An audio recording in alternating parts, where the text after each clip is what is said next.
শাইখুল হাদিস মাওলানা মোহাম্মদ মামুনুল হক, মুফতি সাখাওয়াত হোসেন রাজি, আমার উস্তাদ হাফিজাহুল্লাহ, আর সৈয়দ মোহাম্মদ ফয়জুল করিম, ওনাদের তিনজনের শুধু দায়িত্ব না জুলুমের বিরুদ্ধে বলা, প্রত্যেকটা মুসলমান একা একাও জুলুমের বিরুদ্ধে বলতে হবে। আমরা শুধু তাদেরকে বিপদে ফেলাই দায়িত্ব দিয়ে, আর আমরা সবাই বলি ওনারা বললে বলুক, আমগো কি না। ওনাদের যেমন জুলুমের বিরুদ্ধে বলার দায়িত্ব, আমার আপনার প্রতিটা খতিব ইমাম, প্রতিটা আলেম ওলামা, প্রতিটা মুসলমানের দায়িত্ব পাশের জালেমের জুলুমের বিরুদ্ধে কথা বলা। আমাদের দেশে 90% বেশি মুসলমান, এটা সত্য। অধিকাংশ মানুষ ইসলাম পালন করে না, এটা আরো বেশি সত্য। এর প্রমাণ এই সিরাত মাহফিল থেকে যাওয়ার সময় 10 জন মানুষকে পরীক্ষা করবেন। চুরি করলে চোর চুন্নির হাত কেটে দেওয়ার বিধান কোরআন দিয়েছে। এই বিধান কি আপনি চান ওই 10 জনের 9 জন বলবে? হাত কেটে দেওয়া এটা কোনো কথা? এটা তো অমানবিক আচরণ। এটা আপনাকে বলবে। সে মুসলমান তো ইসলাম পালন করে না। নামাজি ব্যক্তি এমন 10 জনকে জিজ্ঞাসা করবেন। সূরা নূরের 2 নম্বর আয়াতে আল্লাহ বলেন, আয-যানিয়াতু আয-যানি ফাজলিদু কুল্লা ওয়াহিদিম মিনহুমা মিআতা জালদা। ব্যভিচারিণী নারী, ব্যভিচারী পুরুষ, তারা যদি অবিবাহিত হয় তাদেরকে 100 বেত্রাঘাত করা হবে। তারা যদি বিবাহিত হয় তাদেরকে পাথর মেরে হত্যা করা হবে। এটা কোরআনের বিধান। এই বিধান বাস্তবায়ন সম্পর্কে 10 জন সাধারণ মুসলমানকে জিজ্ঞাসা করেন, 9 জন বলবে একটা মানুষকে হত্যা করা হবে, মেরে ফেলা হবে, এই কথা আপনাকে বলবে। অথচ একজন ধর্ষকের বিচার যদি ইসলাম অনুযায়ী হয়, হাজারো ধর্ষক ভয়ে এই ধর্ষণ নামক অপরাধ ছেড়ে দিবে। একজন চোরের হাত যদি কাটা হয়, একজন চূর্ণির হাত যদি ইসলামী শরিয়া মোতাবেক কাটা হয়, তাহলে 10 জন চোর ভালো হয়ে যাবে, মানুষের ঘর বাড়ি নিরাপদ হয়ে যাবে। তো এই জন্য আমাদের দেশে বেশিরভাগ মুসলমান, আল্লাহ তাআলা বলেছেন যদি খাঁটি মুমিন হও তো তোমরাই বিজয়ী হবা। আমাদের দেশে এত মুসলমান, কিন্তু আমাদের কষ্টের জায়গা, এখানে অনেক বড় বড় ওলামায়ে কারাম, আমি সহ একজন সাধারণ মানুষ হিসাবে আমারও কষ্টের জায়গা এটা। আমরা 90% বেশি মুসলমান। কষ্টের জায়গা হলো এদেশের আইন ইসলামী আইন না। এদেশের সংসদ, বিচার ব্যবস্থা, সব ব্যবস্থাপনা থাকবে ইসলাম অনুযায়ী, এটা একটা স্বাভাবিক বিষয়, কারণ 90% বেশি মুসলমান। কিন্তু আমাদের দেশে সবচাইতে নির্যাতিত নিপীড়িত যে বিষয়টা, সেটা হলো মুসলমান এদেশে সংখ্যাগরিষ্ঠ, এটা ঠিক, কিন্তু ইসলাম শব্দ নিয়ে কিছু করতে যাবেন, আপনি দেখবেন এটার ব্যাপারে এত কথাবার্তা হবে। একজন মুসলমানকে হত্যা করা হোক, 2-4 দিন আলোচনা হয়ে এরপর বন্ধ হয়ে যাবে। তো মুসলমান ছাড়া অন্য কোনো ধর্মের মানুষকে কিছু করা হোক, আমেরিকা সহ সারা পৃথিবীতে নাড়া পড়ে যায়। অথচ আমাদের দেশে আমরা সংখ্যাগরিষ্ঠ, কিন্তু সংখ্যালঘুদের দাম বেশি। আপনি দেখেন, এটা একটা কষ্টের জায়গা। এত মুসলমান আমরা, আমাদেরকে নিয়ে কিছু হলে 2-4 দিন পরে সবাই ভুলে যায়। এটা অন্য ধর্মের কোনো কিছু হলে সারা পৃথিবী ভেবে আলোচনা হয়, এটা হওয়া দরকার, ওটা হওয়া দরকার। এখান থেকে বোঝা যায় আমাদের দেশের বেশিরভাগ মুসলমান, এ কথা যেমন সত্য অধিকাংশ মুসলমান ইসলাম পালন করে না, এটা আরো বেশি সত্য, যার প্রমাণ মুসলমান কিছুদিন পরে দিবে। যদি মুসলমানরা এদেশে ইসলামী আইন চায়, তাহলে ইসলামী মূল্যবোধে বিশ্বাস করে এমন মানুষকে এদেশের নেতা বানাবে। কিন্তু আপনি দেখবেন এমন নেতা বানাবে না মুসলমান, এটা বানাবে না, মুসলমানই এটা বানাবে না। এই জন্য মুসলমান এটা আমরা দাবি করি, ইসলাম পালন করে না। আল্লাহ তাআলা বলেন, হে ঈমানদারগণ, তোমরা আল্লাহকে ভয় করো। ওয়াদারু মা বাকিয়া মিনার রিবা ইন কুনতুম মুমিনিন, যদি খাঁটি মুমিন হও সুদের কারবার ছেড়ে দাও। এখন খতিব সাহেব সুদের ওয়াজ করছে। এক মুসল্লি এসে কয়, হুজুর এত ইসলামের বয়ান করেন, ইসলাম কায়েম হচ্ছে না কেন? আপনি যে সুদ খান এই জন্য ইসলাম কায়েম হচ্ছে না। হুজুরে জুমায় বয়ান করছে, সূরা মাইদার 90, 91, 92 আয়াতের তাফসীর করতেছে। ইন্নামাল খামরু ওয়াল মাইসিরু ওয়াল আনসাবু ওয়াল আজলামু রিজসুম মিন আমালিশ শাইতান। মদ, জুয়া, দেব দেবী, ভাগ্য নির্ণয়ক স্বর, এগুলা শয়তানের কাজ, এগুলা নাপাক। ফাজতানিবু, এগুলা থেকে তোমরা বেঁচে থাকো, পরিহার করো। এখন হুজুর এই ওয়াজ করার পর যারা জুয়ারি, এরা মসজিদ থেকে বের হওয়ার পরে বলে, হুজুরের সব ওয়াজ ঠিক আছে, আজকে এটা কি ওয়াজ করলো? এদের কারণে ইসলাম কায়েম হচ্ছে না, এটা হুজুরের দোষ দেয়। আসলে তো আপনার কারণে ইসলাম কায়েম হচ্ছে না, কারণ আপনি মুমিন। এই মুমিন হওয়ার পর আপনি জুয়া খেলবেন কেন? হুজুরে মদের বিরুদ্ধে বয়ান করছে, মদের ব্যাখ্যা দিয়ে বলতেছে মাদক দ্রব্য, ইয়াবা, বাবা, গাঁজা, হিরোইন, ফেন্সিডিল, আফিম, কানাডা ড্রাই, মাস্তুদ, শ্যাম্পেন, জাইল ইত্যাদি যা আছে সব হারাম। এই বয়ান করার পর এগুলার মধ্যে যারা জড়িয়ে আছে এরা বলতেছে এদের কারণে ইসলাম কায়েম। খতিব সাহেবের দোষ দেয় সব না, আপনি প্রত্যেক অপরাধের মধ্যে জড়িয়ে আছেন। আমি আমারে খুব সুফি মানুষ বলি এমন না, আমি অসংখ্য অপরাধের মধ্যে জড়িয়ে, প্রত্যেকে বিভিন্ন অপরাধের মধ্যে জড়িয়ে থাকার কারণে ইমানের আলো নিভে গেছে। ইমান থাকে এখানে কলবের মধ্যে।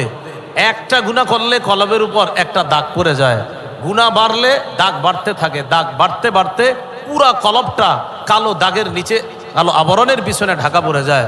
এখন একটু চিন্তা করেন, আমার ইমান কলবের মধ্যে আছে, আমি এত পরিমাণ পাপের মধ্যে জড়িয়ে আছি যে পাপের কারণে পুরা কলবটা পাপের অন্ধকারের মধ্যে নিমজ্জিত হয়ে আছে, আর ওই কলবের মধ্যে আমার ইমান। এই ইমান নিয়ে ইসলাম বিজয়, এটা কিভাবে সম্ভব হবে? এই জন্য আল্লাহ বললেন, যদি তোমরা খাঁটি মুমিন হও তাহলে তোমরাই বিজয় হবা। আমাদের প্রত্যেকের পকেটে পকেটে গুনাহের মাধ্যম, প্রত্যেকের পকেটে পকেটে গুনাহের মাধ্যম। আপনি নিজেকে জিজ্ঞাসা করেন 24 ঘন্টার কয় ঘন্টা আপনি গুনাহমুক্ত থাকতে পারতেছেন? আমার মাথায় টুপি আছে, দাড়ি আছে, পাঞ্জাবি আছে, আমি কতটুকু সৎ আছি? এটা প্রত্যেকে নিজেকে জিজ্ঞাসা করা। এজন্য আল্লাহ বলছেন, যদি খাঁটি মুমিন হও তোমরাই বিজয় হবা। খাঁটি মুমিন কিনা প্রত্যেকে জিজ্ঞাসা করেন। রাত 3টা 4টায় ফেসবুকে স্ট্যাটাস দিছে, ইসলাম এভাবে কায়েম হবে, রূপরেখা শিখাইয়া দিছে। এটা দেওয়ার পর বন্ধুদের কাছে বিদায় নিছে, dear friends, see you tomorrow, আগামীকাল দেখা হবে বন্ধুরা। স্ট্যাটাস দিয়ে ঘুমায়া গেছে। পরের দিন 10টায় উঠছে, ওঠার পর একজন বলতেছে, আপনার গতকালকে ইসলাম নিয়ে লেখাটা সেই হয়েছে, আপনি মাদ্রাসায় না পড়েও যে লেখা দিয়েছেন ইসলাম নিয়ে ফাটাফাটি হয়েছে। তারপর আপনার চোখ এখনো ঘুম ঘুম ভাব, আর বইল না, পেরেশানিতে গতকাল রাতে যখন ঘুমাইছি আর টেরি পাই না কখন উঠলাম, ফজর পড়ছেননি, আহা পেরেশানির কারণে ফজরও পড়ি নাই, উনি ইসলামী রূপরেখা লেখা ঘুমাইছে। এই জন্য আপনি প্রত্যেককে জিজ্ঞাসা করেন, প্রত্যেকে দেখবেন আমার কারণে দেশে ইসলামী হুকুমত কায়েম হচ্ছে না। প্রত্যেকেই অপরাধ এটার জন্য। না হয় আমরা 90 ভাগের বেশি মুসলমান, আমাদের দেশে ইসলাম থাকবে না কেন? এই জন্য এই পরিস্থিতি থেকে উত্তরণের কি উপায়? আমি 17টা উপায় বলছি, মন দিয়ে শোনেন, সময় বেশি নেই। 1 নম্বর উপায়, ইমানি শক্তি অর্জন করা। ইমানি শক্তির সাথে আল্লাহর ওয়াদা আছে, সংখ্যা কম বেশির সাথে এটা কোনো ব্যাপার না। ইমানি শক্তি মজবুতির সাথে আল্লাহর ওয়াদা, আর আল্লাহর নিয়মে কোনো পরিবর্তন পাবেন না। সূরা ফাতিরের 43 নম্বর আয়াত, আল্লাহ বলেন, ফালান তাজিদা লিসুন্নাতিল্লাহি তাবদীলা, আল্লাহর নিয়মে তুমি কোনো পরিবর্তন পাবে না। ওয়ালান তাজিদা লিসুন্নাতিল্লাহি তাহওয়িলা, আল্লাহর নিয়মের মধ্যে তুমি কিছুতেই কোনো ভিন্নতা খুঁজে পাবা না। অতীতে মজবুত ইমান যারা ছিল তাদের সাথে আমি আল্লাহর যেই ওয়াদা, তোমাদের সাথেও আমার সেই ওয়াদা। এই জন্যই তো 313 জন, মাত্র 70টা ওট, 2টা ঘোড়া, 8টা তরবারি, এই 313 জনকে সশস্ত্র 1000-এর বিরুদ্ধে আল্লাহ বিজয় দান করছে। 60 জনের বিরুদ্ধে আল্লাহ পাক রব্বুল আলামিন 60 জনকে 60,000-এর বিরুদ্ধে বিজয় দান করছে। এটা ইমানের কারণে। 2 পারা 20 নম্বর পৃষ্ঠা আছে, কাম মিন ফিআতিন কলিলাতিন গালাবাত ফিআতান কাসীরাতাম বিইজনিল্লাহ। বাদশা তালুত বাহিনী যখন দেখলো তাদের সংখ্যা কম, তখন তাদের একদল বলল, লা তাকাতা লানাল ইয়াউমা বিজালুতা ওয়া জুনুদি, আজকে জালুত বাহিনী, তাদের সাথে আমরা পারবো না। তখন মুমিনরা বলল, কোনো সমস্যা নাই, কত ছোট দল আল্লাহর হুকুমে কত বড় দলকে হারায়া দেয়। আমাদের ইমান যদি মজবুত থাকে, আমাদের দল ছোট যদি হয়, বড় দলকে হারিয়ে দিবে। বাস্তবিক অর্থেই আল্লাহ তাআলা ওই ছোট্ট তালুত বাহিনীকে জালেম বিশাল জালুত বাহিনীর বিরুদ্ধে আল্লাহ বিজয় দান করছে। এখান থেকে বোঝা যায় ইমানি শক্তি, এটার সাথে আল্লাহর ওয়াদা। এখন ইমানি শক্তি কিভাবে অর্জন করব? আগে জানছি ইমান থাকে কলবের মধ্যে, এই কলবের মধ্যে থাকে ইমান। এখন কলবকে সাফ করতে হবে, গুনাহমুক্ত রাখতে হবে, তাহলে ইমানি শক্তি বাড়বে। শাইখুল ইসলাম ইবনে তাইমিয়া রহমতুল্লাহ আলাইহি বলেন, কলব মৌলিকভাবে 3 প্রকার। 1 নম্বর আল কলবুস সালিম, সুস্থ অন্তর। 2 নম্বর আল কলবুল মরিদ, অসুস্থ অন্তর। 3 নম্বর আল কলবুল মাইয়িত, মৃত অন্তর। মৃত অন্তর কাফেরের অন্তর, অসুস্থ অন্তর মুনাফিকের অন্তর, সুস্থ অন্তর মুমিনের অন্তর। আর এই অন্তরের সাথে আল্লাহর ওয়াদা, ইয়াউমা লা ইয়ানফাউ মালু ওয়ালা বানুন, ইল্লা মান আতাল্লাহা বিকলবিন সালিম। সেদিন সম্পদ সন্তান কোনো কাজে আসবে না। যে ব্যক্তি সুস্থ কলব নিয়ে আল্লাহর কাছে যাবে সেই কাজে আসবে ওই সুস্থ কলবওয়ালা মুমিনকে আল্লাহ জান্নাত দান করবে। এই জন্য কলবে সালিম অর্জন করা। তো কলবে সালিমের মধ্যে আপনার ইমান নিরাপদ, ইমান সেখানে পাওয়ারওয়ালা হবে। যে কলবটা সালিম হবে, গুনাহমুক্ত হবে, ওই কলমের মধ্যে ইমানের আলো থাকবে বেশি। 1 নাম্বার উপায় ইমানি শক্তি অর্জন করা। 2 নাম্বার উপায় ইসলামে পরিপূর্ণ রূপে প্রবেশ করা। সূরা বাকারা 208 নম্বর আয়াতে আল্লাহ বলেন, ইয়া আইয়ুহাল্লাযীনা আমানু দুখুলু ফিস সিলমি কাফা। প্রিয় মুসলমান ভাইয়ারা, প্রিয় মাদ্রাসার ছাত্র ভাইয়ারা, এই আয়াতের অনুবাদটার মধ্যেই শুধু সীমাবদ্ধ না থেকে আয়াতটি নিয়ে ভাবা দরকার। আল্লাহ বললেন, হে ঈমানদারগণ, তোমরা ইসলামে পরিপূর্ণ রূপে প্রবেশ করো। এটা অনুবাদ। আল্লাহ ডাকলেন কাদেরকে দেখেন, হে ঈমানদারগণ, ইসলামে পরিপূর্ণ রূপে প্রবেশ করো। আমি বললাম লা ইলাহা ইল্লাল্লাহ, তা আমি ঈমানদার। আল্লাহ আমাকে ডেকে বলতেছে ইসলামে পরিপূর্ণ প্রবেশ করো। নামাজ, রোজা, হজ, যাকাত এগুলা পালন করা, পাশাপাশি ইসলামের যত বিধান আছে এই বিধান আত্মসমর্পণ করা। এই বিধানের সামনে ইসলাম, আল্লাহ পাক রব্বুল আলামিনের যত বিধান, এই বিধানের সামনে আত্মসমর্পণ করে সব বিধানগুলা মেনে নেওয়া, এটার নাম হলো ইসলাম। আল্লাহ মুমিনদেরকে বলছে তোমরা ইসলামে পরিপূর্ণ প্রবেশ করো। চা দোকানের সামনে একজনকে দাওয়াত দিতে যান নামাজের, আপনারে উল্টা বুঝ দিয়ে দিবে, আমি নামাজ না পড়লো ইমান খাটিয়াস, আপনারা বলবে। আল্লাহ তো এই জন্য বলছে ইমানদার, ইসলামে পরিপূর্ণ রূপে তুমি প্রবেশ করো। এটা 2 নাম্বার করণীয়। 3 নাম্বার করণীয় দ্বীনের সঠিক জ্ঞান অর্জন করে সেই অনুযায়ী আমল করা। তিরমিজির হাদিসে রাসূলুল্লাহ সাল্লাল্লাহু আলাইহি সাল্লাম বলেন, লা তাজুলু কদামা ইবনি আদম হাত্তা ইউসআলা আন খামস। 5 প্রশ্ন করার আগে কিয়ামতের ময়দানে আদম সন্তানের 2 পা নড়বে না। 1 নাম্বার জীবন সম্পর্কে জিজ্ঞাসা করা হবে, 2 নাম্বার যৌবন, 3 নাম্বার সম্পদ সম্পর্কে জিজ্ঞাসা করা হবে, কোন খাত থেকে সম্পদ কামাই করেছে, হালাল সম্পদ কিনা। 4 নাম্বার হালাল খাতে ব্যয় করেছে কিনা। 5 নাম্বার বিমা যা আমিলা ফিমা আলিমা, যা জেনেছে জানা অনুযায়ী আমল করেছে কিনা। সঠিক জ্ঞান অর্জন করে সে অনুযায়ী আমল করা, এটা 3 নাম্বার। আল্লাহকে সেজদা করা, এটা বিশুদ্ধ জ্ঞান। আল্লাহকে আপনি সারা বছর সেজদা করে আরেক জায়গায় গিয়ে আপনি অন্য কাউকে সেজদা দেওয়া, এটা দ্বীন সম্পর্কে অজ্ঞতা। রাসূলুল্লাহ সাল্লাল্লাহু আলাইহি সাল্লামের সিরাত জেনে সেই অনুযায়ী নবীকে ভালোবাসা, এটা দ্বীন সম্পর্কে সঠিক জ্ঞান। আর নবীর সাহাবায়ে কেরামের তরিকার বিপরীতে গিয়ে আল্লাহ রসুলকে ভালোবাসার চেষ্টা করা, এটা দ্বীন সম্পর্কে অজ্ঞতা, এটার নাম বেদাত, এটার ঠিকানা হবে জাহান্নাম। পদ্ধতি ঠিক থাকতে হবে। রসুল সাল্লাল্লাহু আলাইহি সাল্লামকে ভালোবাসতে হবে তার শিখানো পদ্ধতি অনুযায়ী, আমাদের কোনো আবিষ্কৃত পদ্ধতি অনুযায়ী না। আল্লাহর নবী যা বলেছেন সেটা মেনে নেওয়ার নাম দ্বীন সম্পর্কে সঠিক জ্ঞান। নবী যা করতে বলেন নাই সেটা করার নাম দ্বীন সম্পর্কে অজ্ঞতা। আল্লাহ আমাদেরকে দ্বীন সম্পর্কে সঠিক জ্ঞান অর্জন করে সে অনুযায়ী আমল করার তৌফিক দান করেন। 4 নাম্বার করণীয় দ্বীনের সঠিক জ্ঞান অর্জন করে এটা অন্যের কাছে প্রচার করা। সূরা মাঈদার আয়াত, বাল্লিগ মা উনজিলা ইলাইকা মির রাব্বিক, রাসূল আপনার কাছে যা নাজিল করা হয়েছে তা আপনি তাবলীগ করেন, প্রচার করেন। আর এই প্রচারের দায়িত্ব আমাদেরকে নবী দিয়েছেন। বুখারীর 105 নম্বর হাদিস, লম্বা হাদিসের শেষে নবী বলেন, লিউবাল্লিগিশ শাহিদুল গায়বা, তোমাদের মধ্যে যারা উপস্থিত, অনুপস্থিত যারা আছে, প্রান্তে প্রান্তে আমার উম্মত যারা আছে, তাদের কাছে এই দ্বীন প্রচারের দায়িত্ব তোমাদেরকে দিয়ে গেলাম। 5 নাম্বার করণীয় আল্লাহর দ্বীনের সহযোগী হওয়া, এটা একটু বুঝেন। সূরা মুহাম্মদের 7 নম্বর আয়াতে আল্লাহ বলেন, ইন তানসুরুল্লাহ ইয়ানসুরকুম, যদি তোমরা আল্লাহকে সাহায্য করো আল্লাহ তোমাদেরকে সাহায্য করবে। আল্লাহকে সাহায্য করার তাফসীর হলো আল্লাহর দ্বীনকে সাহায্য করা। আল্লাহর দ্বীন, মসজিদ, মাদ্রাসা, এই সিরাত খাতে সাহায্য করা, এটাও আল্লাহর দ্বীন। জিহাদের ময়দানে মুজাহিদ যারা আছে তাদের জন্য সহযোগিতা করা, এটা আল্লাহর দ্বীনের শ্রেষ্ঠ খাত।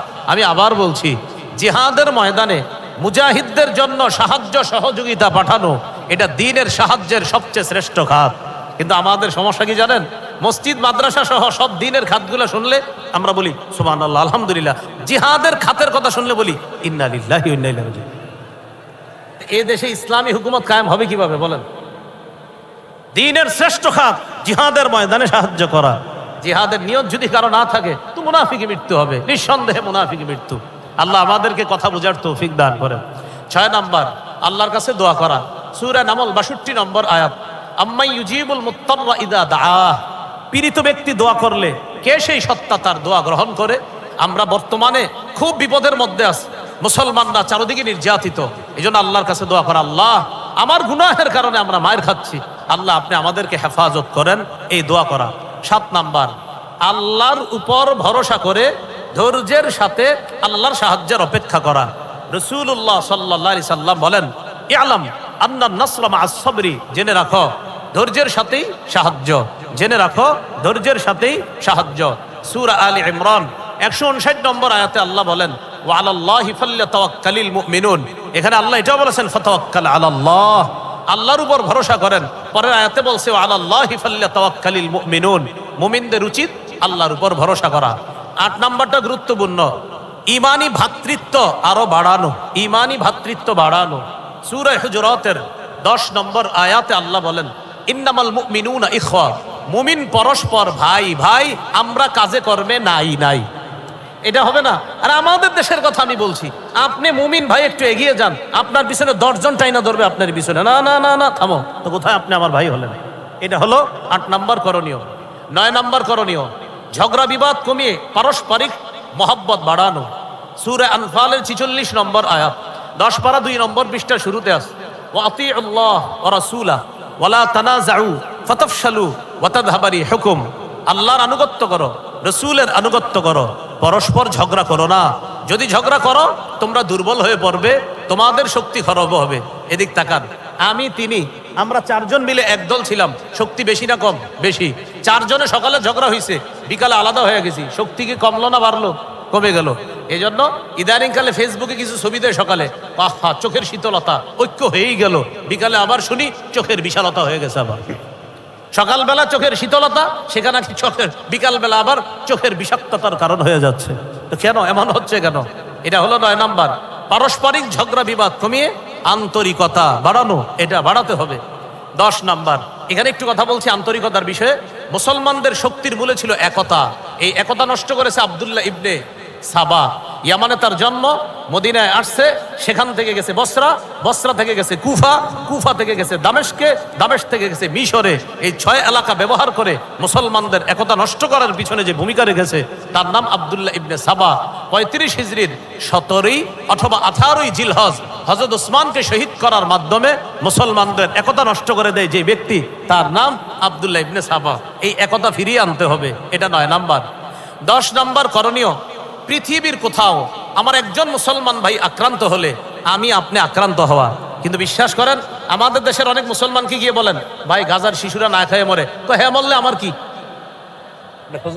হ্যাঁ হেরা মরলে আমার কি বলতেছে, অথচ সে আমার দেহ, তিনি আমার দেহ, আমি তার দেহ। রাসূলুল্লাহ সাল্লাল্লাহু আলাইহি সাল্লাম বলেন, আল মুসলিমুনা কা জাসাদিন ওয়াহিদ, সারা পৃথিবীর সব মুসলমান এক দেহ। আফ্রিকা, বেলুচিস্তান, কাজাখস্তান, কাশগর, কাশ্মীর, ফিলিস্তিন, শীশান, আফগানিস্তান, গাজা, কোথাও একজন মুসলমান আক্রান্ত হলে আমি আপনি যদি আক্রান্ত হই, তাহলে আমি আপনি মুসলমান। আর যদি আমার আপনার ব্যথা না হয়, বুঝতে হবে আমার ঈমানের মধ্যে দুর্বলতা আছে। এটা 10 নাম্বার। 11 নাম্বার, নির্যাতিত মুসলমানদের জন্য সহযোগিতার ব্যবস্থা করা। আলহামদুলিল্লাহ, আমাদের ঢাকার উলামায়ে কেরাম সারা দেশ থেকে ফান্ড কালেকশন করে ফিলিস্তিনের গাজাবাসীর উদ্দেশ্যে তারা পাঠাচ্ছে, এটা অনেক প্রশংসনীয় একটা উদ্যোগ। 12 নাম্বার, মুসলমানদের আমাদের সবাই মিলেমিশে জুলুমের বিরুদ্ধে বজ্র আওয়াজ উঠানো। আমি আবার বলছি, জুলুমের বিরুদ্ধে বজ্র আওয়াজ উঠানো, এটার দায়িত্ব সবার। শাইখুল হাদিস মাওলানা মোহাম্মদ মামুনুল হক, মুফতি সাখাওয়াত হোসেন রাজি, আমার উস্তাদ হাফিজাহুল্লাহ, আর সৈয়দ মোহাম্মদ ফয়জুল করিম, ওনাদের 3 জনের শুধু দায়িত্ব না জুলুমের বিরুদ্ধে বলা, প্রত্যেকটা মুসলমান একা একাও জুলুমের বিরুদ্ধে বলতে হবে। আমরা শুধু তাদেরকে বিপদে ফেলাই দায়িত্ব দিয়ে, আর আমরা সবাই বলি ওনারা বললে বড় আমগো কি না। ওনাদের যেমন জুলুমের বিরুদ্ধে বলার দায়িত্ব, আমার আপনার প্রতিটা খতিব ইমাম, প্রতিটা আলেম ওলামা, প্রতিটা মুসলমানের দায়িত্ব পাশের জালেমের জুলুমের বিরুদ্ধে কথা বলা। সূরা হুদের 113 নম্বর আয়াতে আল্লাহ বলেন, ওয়ালা তারকানু ইলাল্লাযীনা যালামু, তোমরা জালেমদের প্রতি ঝুঁকে পড়ো না, অনুরক্ত হয়ে পড়ো না।